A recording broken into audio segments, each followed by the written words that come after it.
আসসালামু আলাইকুম। Good evening everyone. আজকে আমরা ইনফ্যান্টাইল হাইপারট্রফিক পাইলোরিক স্টেনোসিস আইএইচপিএস যেটাকে বলে ওটা নিয়ে আজকে ক্লাস শুরু করতে যাচ্ছি। ছোট একটা টপিকস, পেডিয়াট্রিক সার্জারি, কিন্তু ইম্পর্টেন্ট একটা টপিকস। এখন আমরা শুরু করব প্রথমে যে আইএইচপিএস কি জিনিস, হোয়াট ইজ আইএইচপিএস। তো আইএইচপিএস এর পেশেন্ট আমরা ভালোই পাই। বেশিরভাগ সময় পেশেন্ট গুলো আসে আমাদের এখানে, যে সরকারি মেডিকেল কলেজগুলোতে আমরা যেগুলো পাই সেগুলো খুবই শেষের দিকে আর কি, পরবর্তীতে খারাপ অবস্থা নিয়ে আসে। আর এমনিতে যারা কনসার্ন প্যারেন্ট, যারা কনসার্ন বাচ্চার ব্যাপারে, তারা দেখা যায় যে ভমিটিংটাকে একটা মনে করে যে একটা ইস্যু, এবং তারা যত্ন নেয়, তারা এটা নিয়ে কনসার্ন হয় এবং তারা দেখা যায় যে আর্লি প্রেজেন্ট করছে। এখন what is IHPS? Infantile hypertrophic pyloric stenosis is a common surgical condition encountered in early infancy. Early infancy দেখে এখানে infantile বলা হয়েছে। এখানে একটা ব্যাপার যে কিছু কিছু বইপত্রে আগে ছিল এটা কনজেনিটাল হাইপারট্রফিক পাইলোরিক স্টেনোসিস, কিন্তু এটাকে এখন আর কনজেনিটাল বলা হয় না, কারণ অ্যাকচুয়ালি কনজেনিটাল এটা কিছু দেখা গেছে যে কিছু ক্ষেত্রে অটোসোমাল ডমিনেন্ট ডিসঅর্ডারের সাথে এটার অ্যাসোসিয়েশন থাকে, কিন্তু এটার কোনো ভিত্তি এখনো পাওয়া যায় নাই, যার কারণে এটা কনজেনিটাল কথাটা এখান থেকে বাদ চলে গিয়েছে। এখন ইনফ্যান্টাইল বলা হয়। ইনফ্যান্টাইল এটা খুব প্রচলিত একটা শব্দ। ইনফ্যান্টাইল হাইপারট্রফিক স্টেনোসিস কেন? কারণ ইনফ্যান্ট যখন থাকে, ইনফ্যান্সিতে পেশেন্ট গুলো প্রেজেন্ট করে, এই জন্য হচ্ছে ইনফ্যান্টাইল হাইপারট্রফিক পাইলোরিক স্টেনোসিস। কিন্তু নতুন যেসব বইপত্রগুলো নিউ এডিশনে আসছে সেগুলোতে ইনফ্যান্টাইল কথাটাও বাদ দিচ্ছে। ইনফ্যান্টাইল বাদ দিয়ে শুধুমাত্র hypertrophic pyloric stenosis, hypertrophic pyloric stenosis of infancy, অথবা শুধুমাত্র হাইপারট্রফিক পাইলোরিক স্টেনোসিস বলা হয়।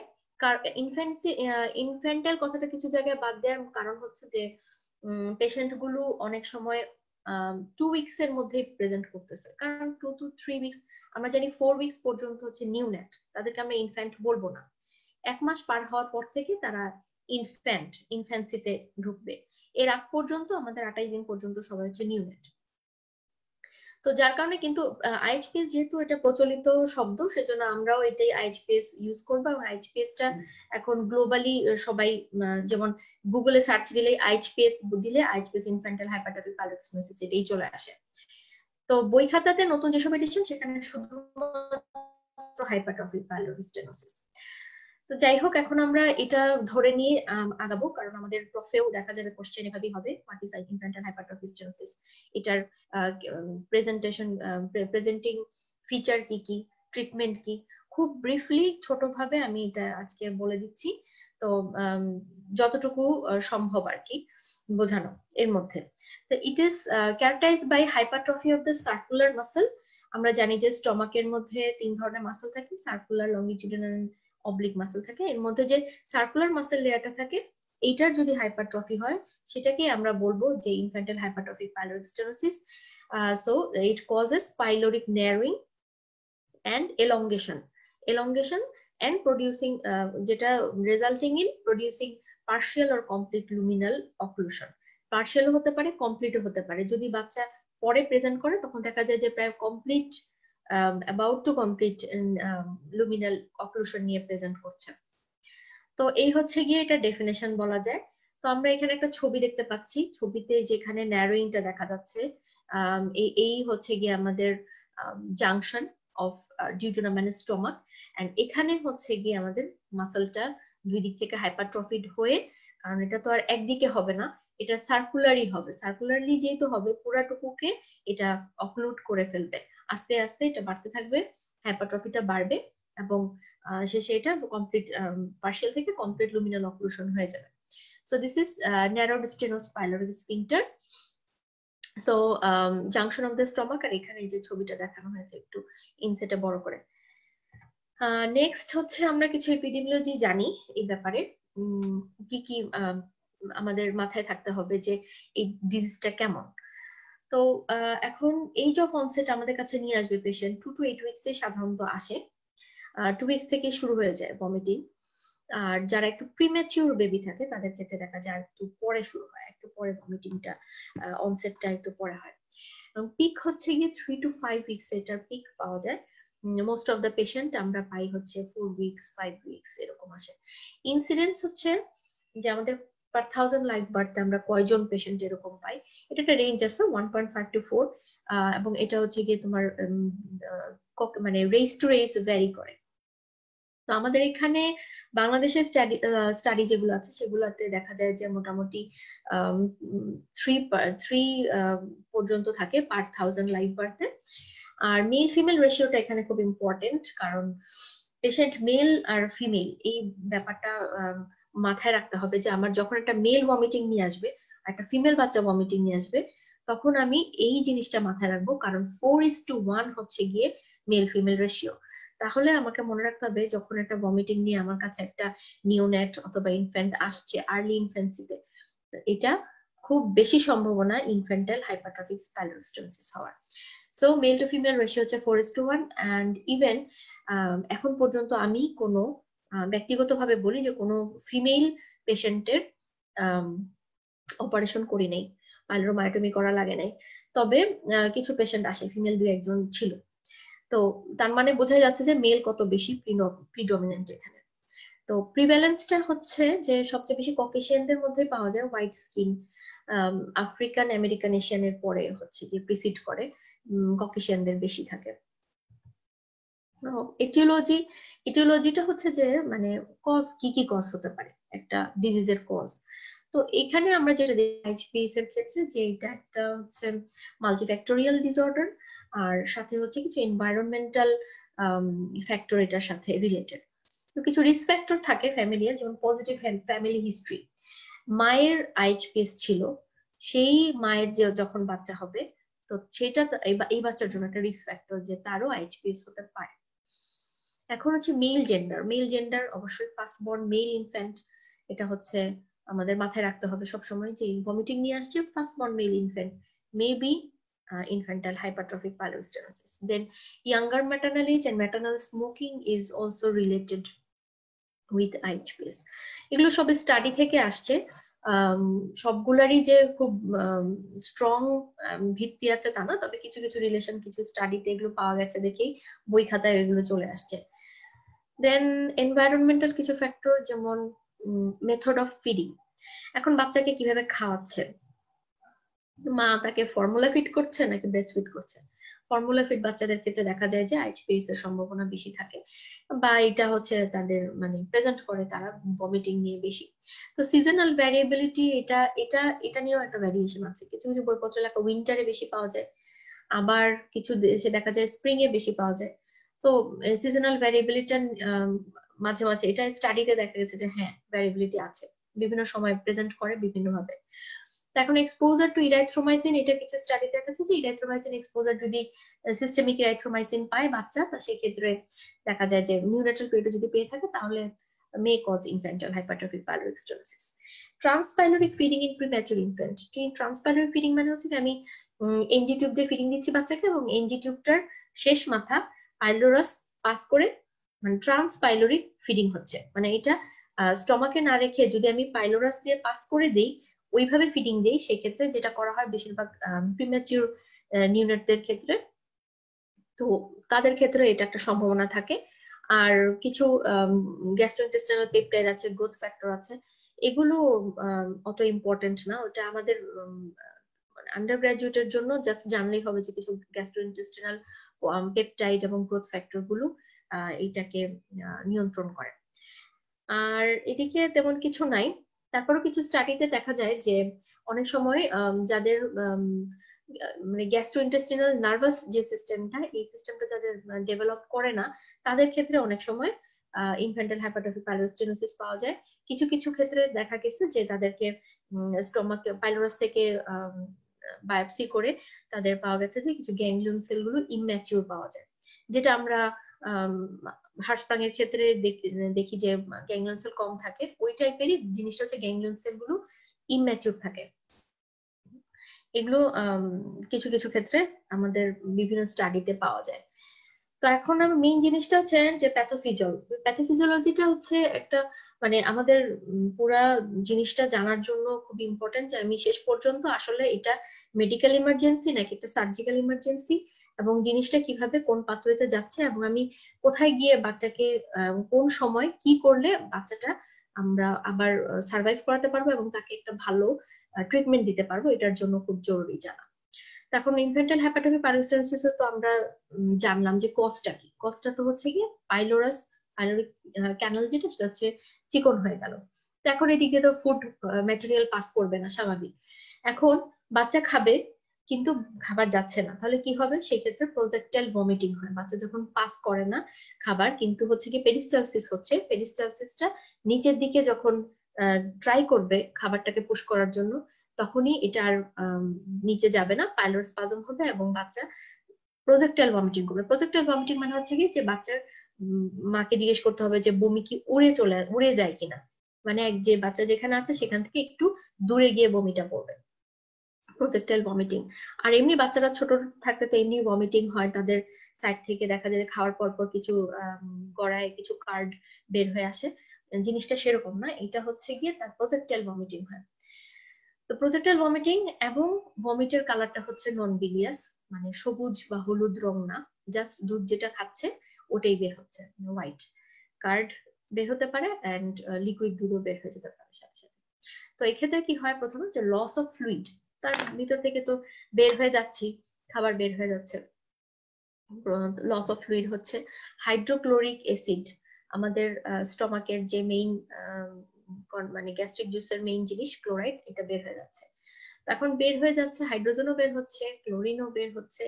তো সেই ক্ষেত্রে আমরা বলি যে পটাশিয়াম কেন কমে, এই জিনিসটা একটু মাথায় রাখতে হবে যে আমাদের মেকানিজমটা কি, যে আমরা যখন কোনো খাবার খাই, খাবারের ওই হাইড্রোজেন যখন যাবে ওই আমাদের অ্যাসিড কন্টেইনিং যে অংশটা স্টমাকের, এটা যখন ডিউডেনামে যাবে হাইড্রোজেন সহ, তখন হচ্ছে প্যানক্রিয়াস বাইকার্বনেট সিক্রেট করে।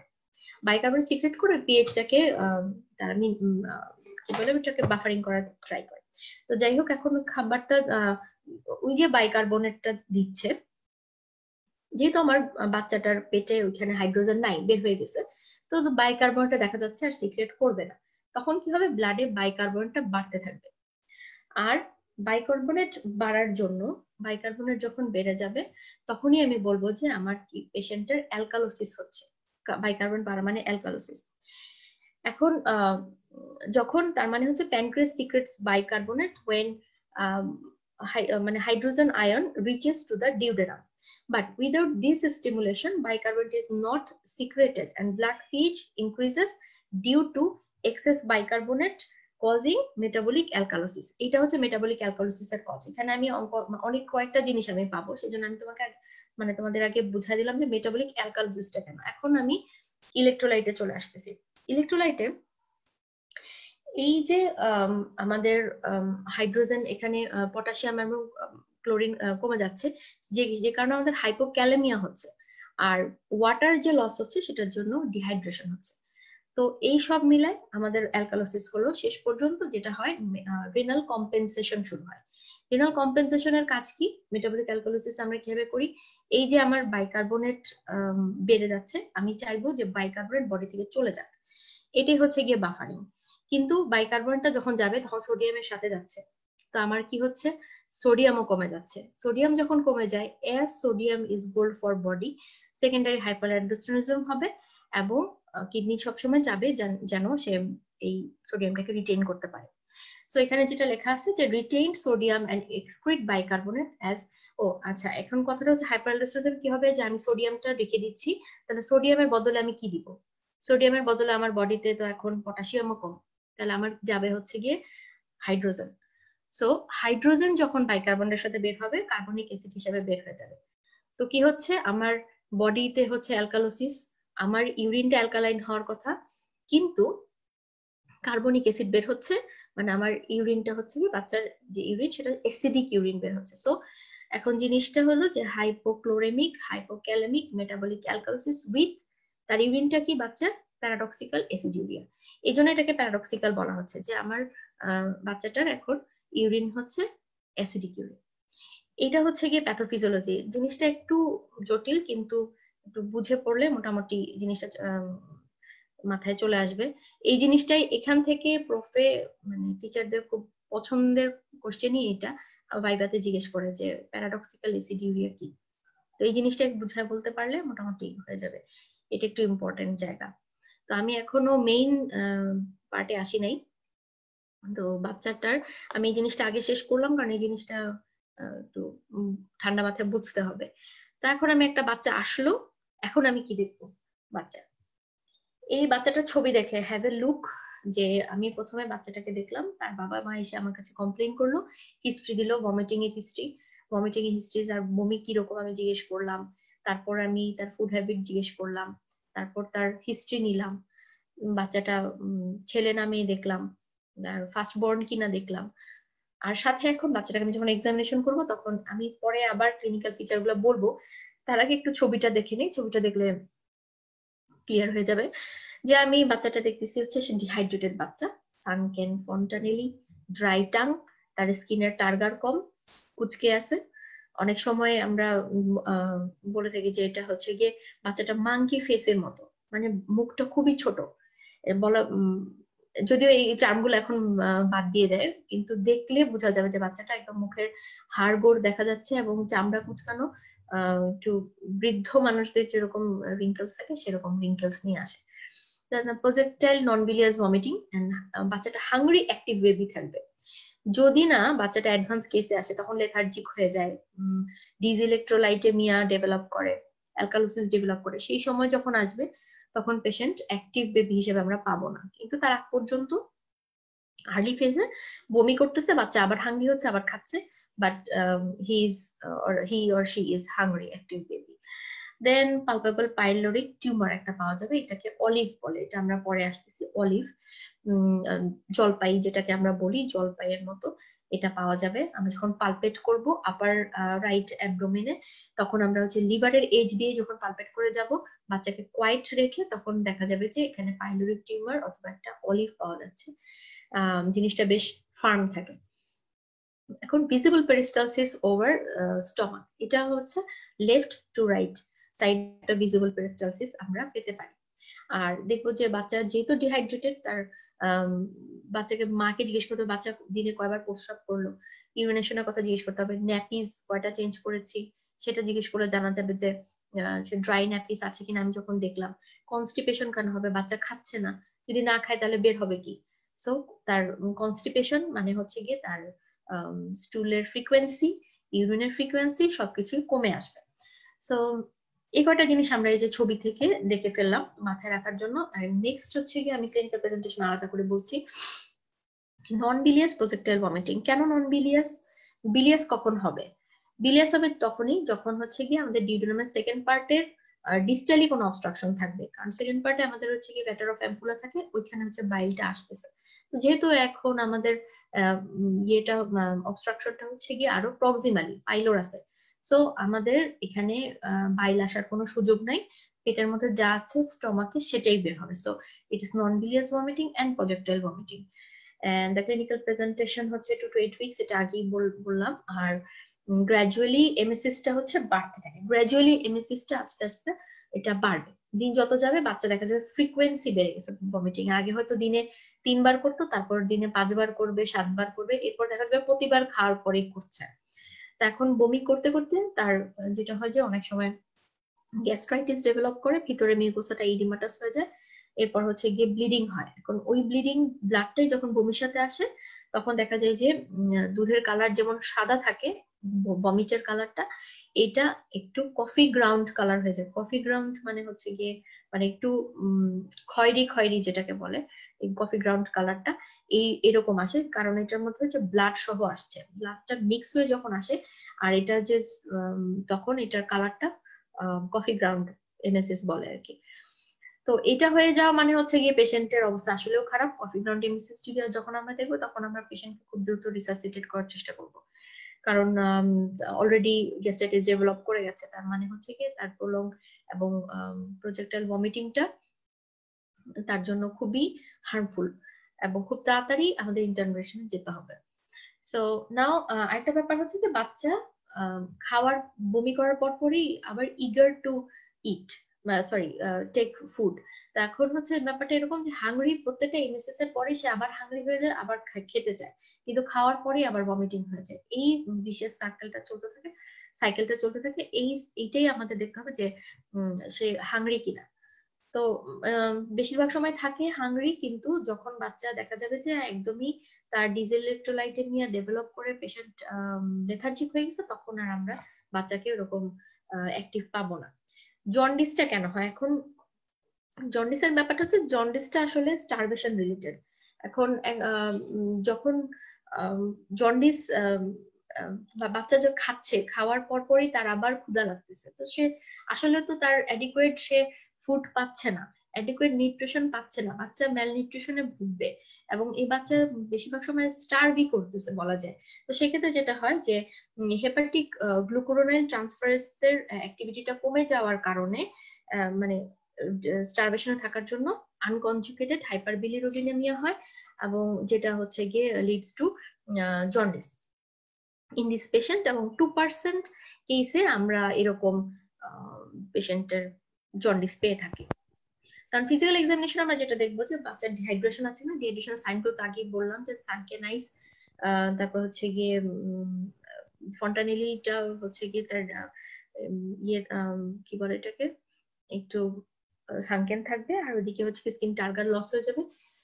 তারপর ওইদিকে যেহেতু পেশাব হচ্ছে না, পায়খানা হচ্ছে না, এটাও একটা ডিহাইড্রেশনের সাইন বলা যায়। তারপর ভিজিবল পেস্টালসিস লেফট টু রাইট, এটাও আগে বললাম একবার। আর পালপেবল এনলার্জ পাইলোরাসটা যখন এনলার্জ হয়ে যায়, এটাকে একটা অলিভ জলপাইয়ের মতো লাগে, এবং এটা পালপেট করা যায় রাইট আপার অ্যাবডোমেনে।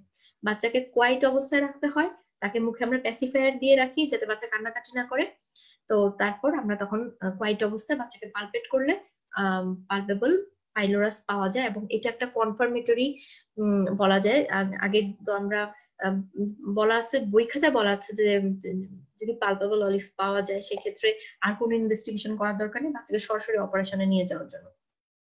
কিন্তু আমাদের দেশে এটা সম্ভব না, যেহেতু হচ্ছে আমরা একটা ডকুমেন্টেশন লাগবে। কোনো কারণে যদি বাচ্চার অবস্থা খারাপ হয়, তখন বলবে যে আপনি অপারেশন কেন করছেন। এই কারণে আমরা অবশ্যই ইনভেস্টিগেশন করব for diagnostic purpose and as well as treatment purpose.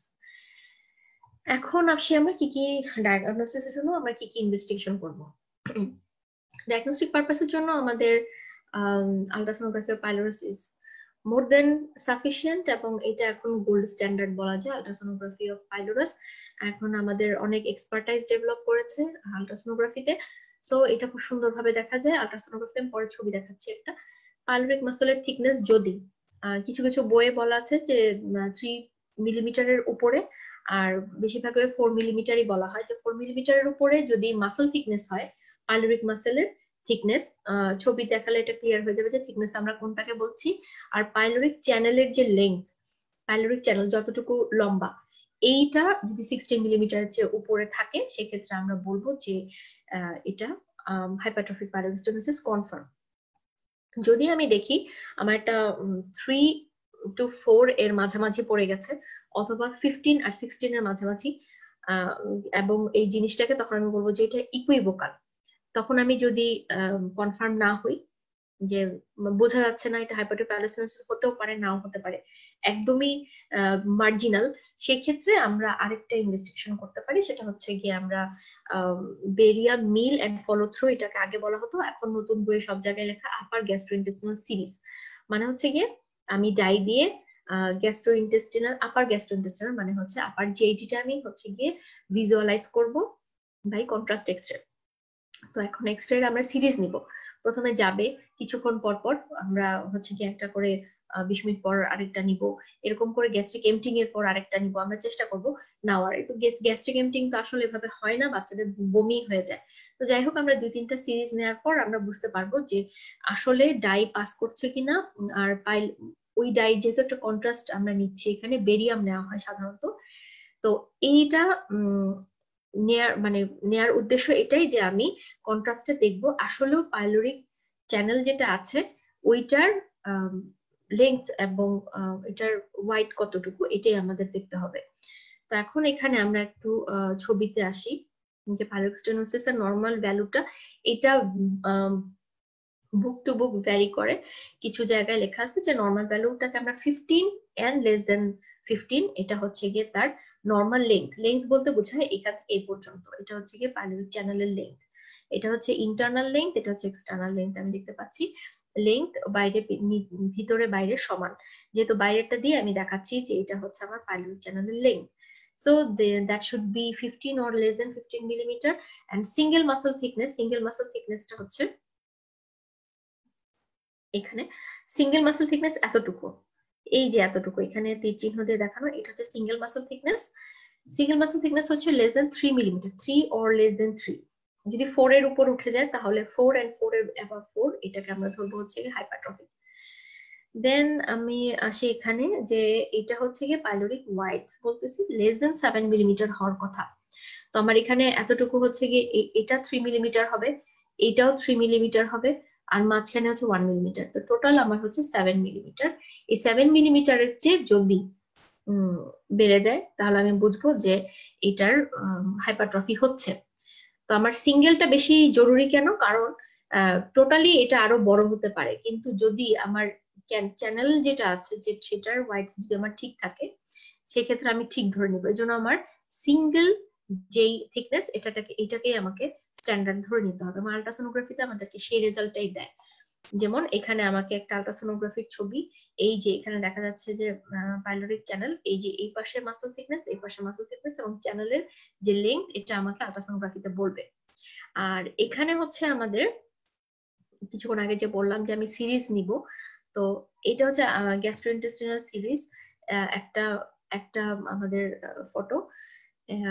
So এই ফিল্মটাতে আমি যখন ডাই ঢুকালাম, তো ডাই ঢুকানোর পর দেখা গেল পুরাটুকুর মধ্যে ডাই আছে, এন্ড দেন একটা চিকন সুতার মতো দেখা যাচ্ছে, অল্প একটু ডাই আমার এখান দিয়ে পাস করেছে, কিন্তু সবটুকুই এখানে রয়ে গেছে, যাচ্ছে না। সো আমি বুঝতে পারছি যে এদিকে এটা হাইপারট্রফি হয়ে মাঝখানে যে চ্যানেলটা সেটা ন্যারোইং হয়ে গেছে। সো এটা স্ট্রিং সাইন বলে, এটাকে স্ট্রিং সাইন। এটা আমরা সাধারণত করতে চাই না, কিন্তু যদি দেখা যায় যে রেজাল্ট ইকুইভোকাল আর হচ্ছে আমি সিদ্ধান্ত নিতে পারছি না, সেক্ষেত্রে আমরা এটা করি। আর অ্যাটিপিক্যাল যদি তার ক্যারেক্টারিস্টিক ক্লিনিক্যাল ফিচার অ্যাটিপিক্যাল থাকে সেক্ষেত্রেও গ্যাস্ট্রো মানে এটা করা হয় ডিফারেন্সিয়াল ডায়াগনোসিস গুলো থেকে এটাকে ডিফারেন্সিয়েট করার জন্য। দেন ট্রিটমেন্ট পারপাসে আমি কি করব, যেহেতু বাচ্চার আমার ট্রিটমেন্ট একটাই এবং সেটা হচ্ছে সার্জিক্যাল ট্রিটমেন্ট, পেশেন্টকে সার্জারি করতে হবে, অ্যানাস্থেসিয়া দিতে হবে। সো আমার ট্রিটমেন্ট পারপাসে কিছু ইনভেস্টিগেশন খুবই জরুরি করতেই হবে, এগুলো বেসলাইন। যেমন কমপ্লিট ব্লাড কাউন্ট আমাকে করতে হচ্ছে, বিটিসিটি আমি করব, বাচ্চার বিটিসিটি করতেই হবে, blood grouping, Rh typing and cross matching.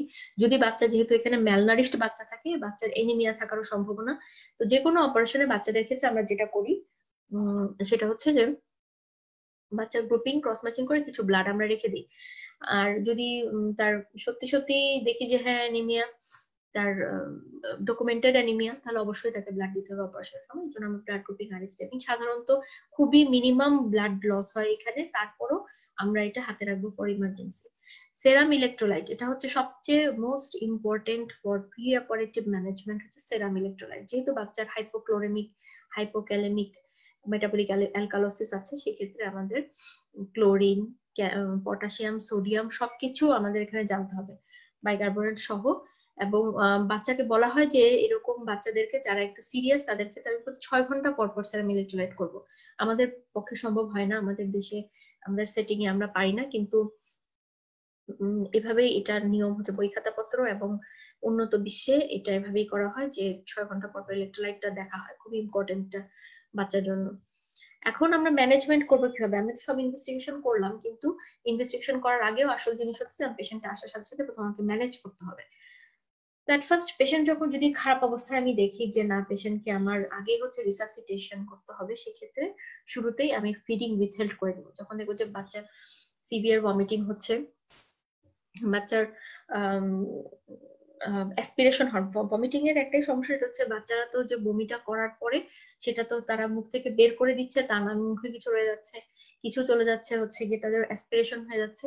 So এই জিনিসগুলোর কারণে আমাদেরকে আগে হচ্ছে ফিডিং উইথহেল্ড করাটা জরুরি এদের ক্ষেত্রে। যদি আমি দেখি যে তার কফি গ্রাউন্ড এমসিস হয়েছে, সেক্ষেত্রে আমি রাইলস টিউব দিয়ে অ্যাসপিরেশন করবো। তবে অ্যাসপিরেশনের ব্যাপারটাও এখানে একটা মাথায় রাখতে হবে যে আমার পেশেন্টের কিন্তু অলরেডি ভমিটিং করতে করতে তার গ্যাস্ট্রিক যেই জুস গুলো তার সাথে যে হাইড্রোজেন ক্লোরাইড সব বের হয়ে আসছে, আমি অ্যাসপিরেট করলে আরো বেশি বের হবে, সেক্ষেত্রে আমাকে একটা নিয়ম মেনে অ্যাসপিরেট করতে হবে। অ্যাসপিরেশন আমি তখনই করবো যখন কফি গ্রাউন্ড এমএসএস থাকবে এবং দেখা যাবে যে বাচ্চা ফিডিং উইথহেল্ড করার পরেও ভমিটিং হচ্ছে, সেক্ষেত্রে আমি একটা রাইলস টিউব অ্যাসপিরেশনের ব্যবস্থা করবো। রাইলস টিউব সাধারণত 8 আমাদের বাচ্চাগুলো যে আসে খুবই ছোট বাচ্চা, বই খাতায় যদিও লেখা আছে যে এটা 10 থেকে 12 দেওয়া হয়, কিন্তু আমাদের এখানে আমি বাচ্চাগুলো যেগুলো পাই তারা খুবই ম্যালনারিশ থাকে, তাদের ওই 8 FR রাইলস টিউবে বেশি ঢুকানো যায় না। Then correction of dehydration by IV fluid, IV ফ্লুইডের ব্যাপারেও প্রোটোকল আছে, সেটা তোমরা এটা মোটামুটি জানলেই হবে যে আমরা ডিসইলেকট্রোলাইটেমিয়া যেটা আছে সেটাকে আমরা কারেকশন করবো। সোডিয়াম কম থাকলে নর্মাল স্যালাইন দিব, তারপর হচ্ছে তার পটাশিয়াম কম থাকলে আমরা পটাশিয়াম দিব।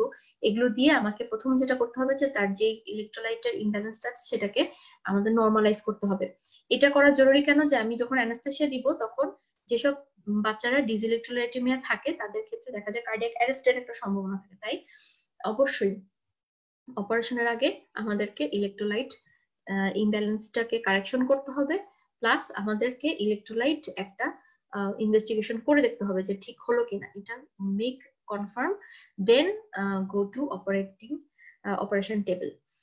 তারপর এখন আমরা একটা অ্যান্টিবায়োটিক দিতে পারি, যদি অ্যান্টিবায়োটিকটা খুব বেশি ইম্পর্টেন্ট না এখানে, যদি না তার অলরেডি কিছু অ্যাসপিরেশন হয়ে থাকে, আমরা অ্যান্টিবায়োটিক ইভেন পোস্ট অপারেটিভলি পার অপারেটিভলিও আমরা অ্যান্টিবায়োটিক এখানে দেই না, সাধারণত দেওয়া হয় না, যদি না তার অ্যাসোসিয়েটেড ম্যালনারিশমেন্ট প্লাস ইনফেকশন না থাকে। আরেকটা হচ্ছে ক্যাথেটারাইজেশন। ক্যাথেটারাইজেশন আমার খুব জরুরি, কারণ পেশেন্টটা তার ডিহাইড্রেটেড পেশেন্ট এবং সে তার ডিহাইড্রেশন কারেকশন হলো কিনা সেটা আমার কিন্তু আউটপুট, ইউরিন আউটপুট দেখে আমাদেরকে বুঝতে হবে। সো ইউরিন আউটপুট যদি আমি দেখি যে তার কম এবং আমাদের মানে নর্মালাইজ হচ্ছে না, সেক্ষেত্রে বুঝতে হবে যে আমার ডিহাইড্রেশন কারেকশন হয় নাই, সেক্ষেত্রে আমাকে যতটুকু ফ্লুইড বাড়ানো দরকার, যতটুকু তাকে বা আরো অন্য কিছু সাপ্লিমেন্ট যদি দেওয়া দরকার হয় তাহলে আমরা সেক্ষেত্রে তাকে দিব। So input output chart is মেইনটেনিংটা খুব জরুরি, কারণ আমি তাকে খাবার দিচ্ছি না, ফিডিং উইথহেল্ড করেছি, এর জন্য আইভি ফ্লুইডটা আমাকে ওজন অনুযায়ী বয়স অনুযায়ী ঠিক করে দিতে হবে। দেন ডেফিনিটিভ ট্রিটমেন্ট। এখন ডেফিনিটিভ ট্রিটমেন্টটা হচ্ছে যে বাচ্চাদের এটা আগে কিছু জায়গায় ছিল যে এটা মেডিকেল কিছু ট্রিটমেন্ট দেওয়া হতো, সার্জিক্যাল না, সেক্ষেত্রে অ্যাট্রোপিন দেওয়া হতো, তারপর হচ্ছে গিয়ে সিরিয়াল ডাইলেটেশন করা হতো, কিন্তু সেগুলোতে দেখা গেছে যে মরবিডিটি বেশি। সো এই জিনিসগুলো থেকে আমরা এখন সরে এসেছি অনেকটা দূরে, এখন আমাদের ডেফিনিটিভ ট্রিটমেন্ট হচ্ছে কি অপারেটিভ ট্রিটমেন্ট, এন্ড এটা ওয়ার্ল্ড ওয়াইড রিকগনাইজড যেই অপারেশনটা সেটা হচ্ছে র্যামস্টেড পাইলোরোমায়োটমি।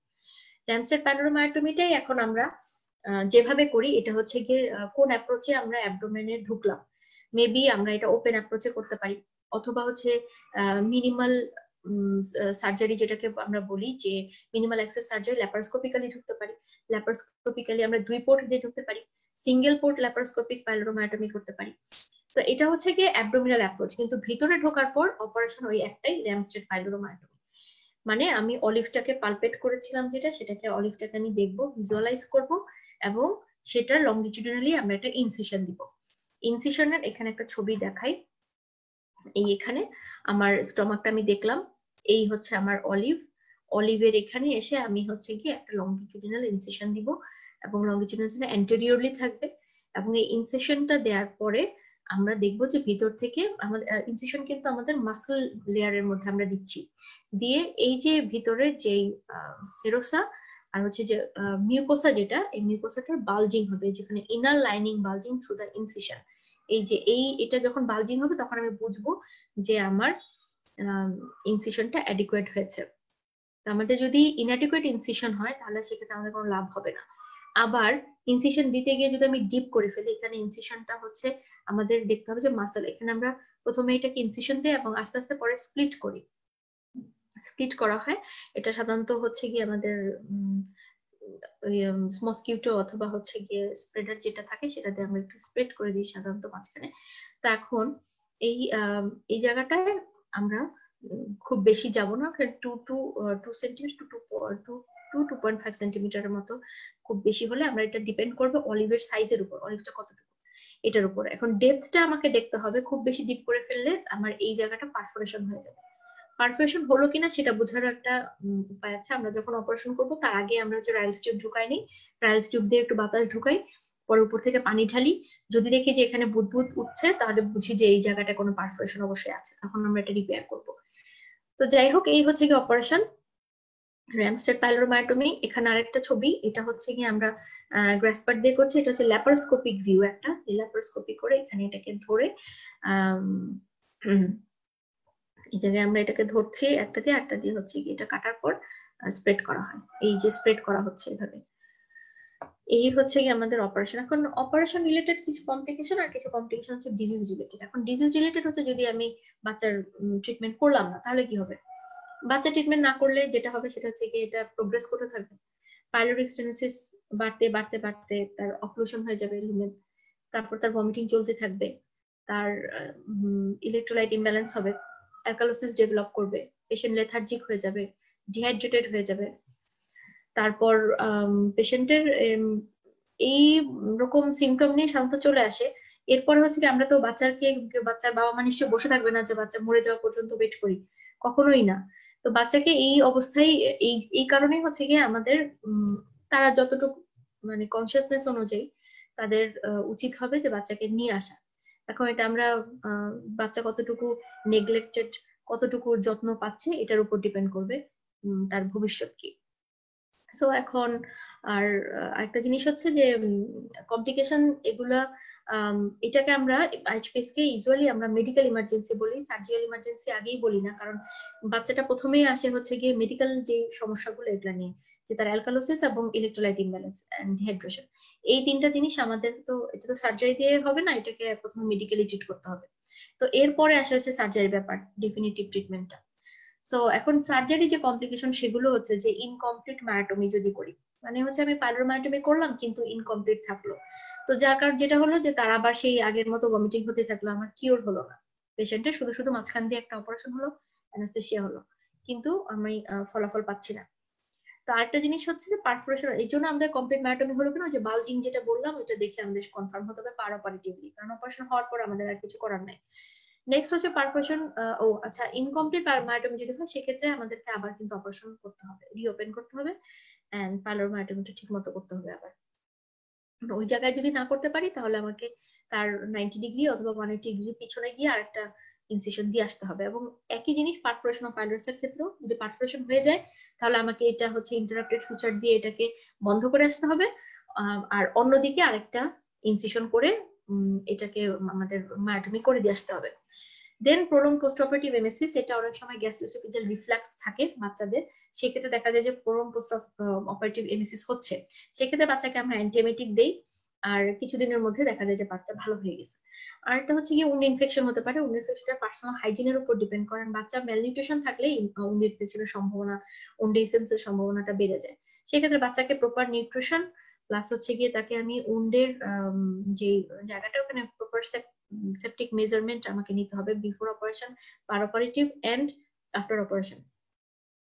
ইনসিশনাল হার্নিয়া, এটা অনেক ক্ষেত্রে বাচ্চাদের দেখা যায় ওই বেশ পরে এটা দেখা যায় যে ইনসিশনাল হার্নিয়াও হতে পারে, কারণ বাচ্চাদের যে স্কিন এবং মাসল থাকে এগুলো খুব থিন থাকে, তো যার কারণে অনেক সময় দেখা যায় যে ভালো মতো যদি সুচার দিয়ে আসা না হয় কোনো কারণে ইনসিশনাল হার্নিয়া ডেভেলপ করতে পারে, ওটা অ্যাকর্ডিংলি আমরা পরে ট্রিট করব।